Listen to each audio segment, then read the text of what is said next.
पाकिस्तान में टैलेंट की कोई कमी नहीं है, ये तो आपने ज़रूर सुना होगा, और दुनिया भर में भी टैलेंट की कोई कमी नहीं है, ये भी आपने सुना होगा। लेकिन शायद टैलेंट को परखने वाले लोग काफ़ी कम होते हुए दिखाई दे रहे हैं, क्योंकि पाकिस्तान में इस तरह का टैलेंट मौजूद है, लेकिन उनको सिलेक्ट नहीं किया जाता, वो कहीं ना कहीं रह जाते हैं।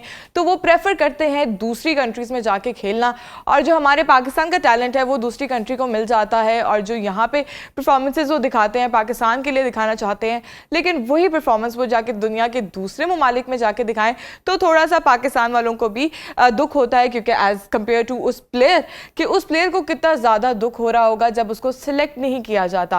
आप सोच रहे होंगे कि मैं किस प्लेयर की बात कर रही हूं, तो इस वीडियो को लाजमी एंड तक देखिएगा, क्योंकि इसमें काफ़ी चीज़ें हैं जो डिस्कस करने वाली हैं। कौन सा ऐसा प्लेयर है जिसके साथ नाइंसाफ़ी की गई है, उसके बारे में हम बात करते हैं।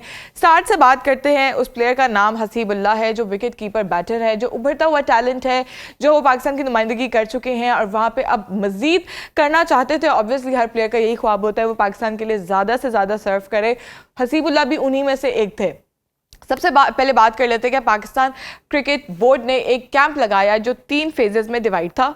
3 फेजेस में डिवाइड होने के बाद दो वक्त वो कैंप जारी रहता था। सुबह 6 बजे शुरू होता था, फिर दोपहर 12 बजे शुरू होता था। इंडोर की प्रैक्टिसेस होती थी, फिर उसके बाद फिजिकल फिटनेस, मैचेस, फिर तमाम के तमाम जितनी भी क्रिकेट की टेक्निक्स पे काम करते थे सारे प्लेयर्स पर। लेकिन उन कैंप्स में हसीबुल्लाह बिल्कुल भी शामिल नहीं थे। हसीबुल्लाह को कैंप में नहीं बुलाया गया, ना ही तीनों फेजेस में नहीं बुलाया गया, और उसके बाद जो टाइम थे उनमें भी नहीं बुलाया गया।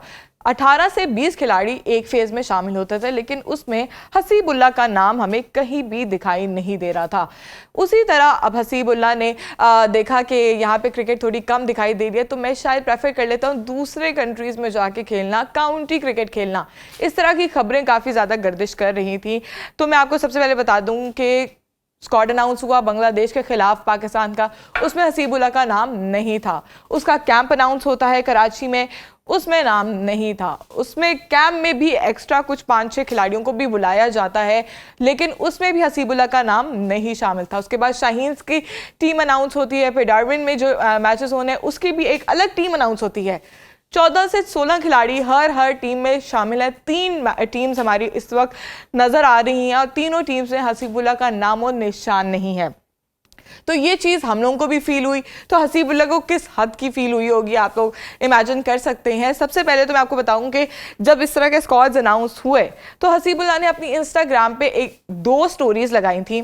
सबसे पहले स्टोरी आपको नज़र आ रही होगी स्क्रीन पे। सबसे पहले स्टोरी एक पुरानी सी गाड़ी थी, उसके ऊपर उन्होंने लिखा, no matter how good you are, if you are in a wrong place you are worthless.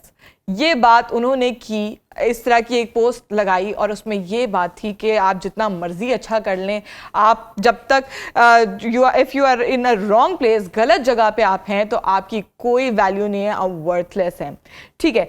तो उसके बाद दूसरी पिक्चर वो लगाते हैं, उसमें लिखते हैं, ज़्यादती उतनी करो जितनी खुद पर आए तो झेल सको, और सब्र उतना ही समेटो जितना खुदा का अजाब बर्दाश्त करने की ताकत रखते हो, क्योंकि सब्र करने वाले का मामला अल्लाह का मामला बन जाता है। ये पोस्ट 2 लगाई थी हसीबुल्लाह ने जब स्क्वाड्स अनाउंस हुए थे। ये काफ़ी ज़्यादा सीरियस बात है, हमें समझ नहीं आ रही कि वो किसको टारगेट कर रहे हैं, किसको बता रहे हैं, क्योंकि ज़्यादती वाली बात की है कि उनके साथ अनफेयर हुआ है। शायद उनको तीनों स्क्वाड्स में शामिल नहीं किया गया, कैंप्स में शामिल नहीं किया गया, उनको साइड किया जा रहा है आहिस्ता आहिस्ता, क्योंकि पहले वो कैंप्स में भी शामिल होते थे, लेकिन अब वो कैंप्स का हिस्सा भी नहीं बन रहे। उसके बाद कल एक और पोस्ट जारी करते हैं, क्योंकि बहुत ज़्यादा सोशल मीडिया पर बातें चल रही थी कि नाइंसाफ़ी हो गई, नाइंसाफ़ी होगी, हसीबुल्लाह इस तरह की पोस्ट लगा रहे हैं, काफ़ी ज़्यादा उनको दुख है। लेकिन फिर उसके बाद हसीबुल्लाह ने एक क्लैरिफिकेशन की पोस्ट जारी करते हैं, उस पर लिखते हैं, dear cricketing family, I would like to inform you all that I have arrived in England in connection with my domestic county contract and sponsorship obligations.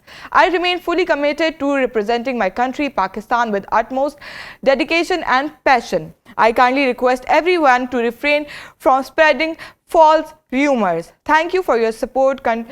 Pakistan Zindabad.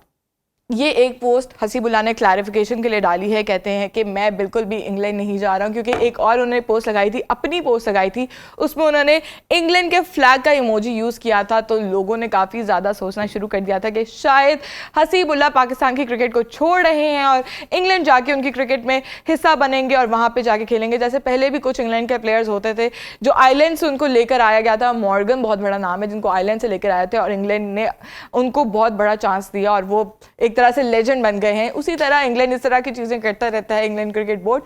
तो हो सकता था कि हसीबुल्लाह भी इसी तरह पाकिस्तान की क्रिकेट छोड़कर इंग्लैंड चले जाए और इंग्लैंड की क्रिकेट को प्रेफर करें और इंग्लैंड की क्रिकेट खेलें। तो ये क्लैरिफिकेशन का उनका एक पोस्ट सामने आ गया जिसमें वो कह रहे हैं कि मैं सिर्फ और सिर्फ काउंटी क्रिकेट खेलने के लिए जा रहा हूँ, अपनी जितनी भी मेरे स्पॉन्सर्स हैं उनके थ्रू वहाँ पे जा रहा हूँ। ऐसी कोई बात नहीं है कि मैं पाकिस्तान की क्रिकेट छोड़ रहा हूँ, क्योंकि काफ़ी ज़्यादा ये बातें चल रही थी सोशल मीडिया पे कि हसीबुल्लाह पाकिस्तान की क्रिकेट को छोड़ रहे हैं या पाकिस्तान की क्रिकेट नहीं खेलेंगे, क्योंकि काफ़ी ज़्यादा नाइंसाफ़ी होगी उनके साथ, तो वो अब नहीं खेलेंगे। तो उन्होंने क्लैरिफाई कर दिया है ये कि मैं पाकिस्तान की क्रिकेट नहीं छोड़ रहा हूँ, मैं पाकिस्तान के लिए खेलूँगा, पाकिस्तान को रिप्रेजेंट करूँगा जब तक मैं कर सकूँगा। तो जितने भी ये लोग सोच रहे हैं कि हसीबुल्लाह क्रिकेट छोड़ रहे हैं पाकिस्तान के तरफ से, तो ये चीज़ें मत सोचें, क्योंकि उन्होंने क्लैरिफाई कर दिया है। हसीबुल्लाह के पोस्ट के ज़रिए हमें ये बात समझ में आ गई है। तो व्यूअर्स, आप लोग बताएं कि आप लोगों को क्या लगता है कि हसीबुल्लाह को जहाँ पे पाकिस्तान में चांस नहीं दिया गया, तो क्या हसीबुल्लाह को आगे कंटिन्यू पाकिस्तान के लिए ही करना चाहिए या वो दूसरे ममालिक में ही जाके खेलें?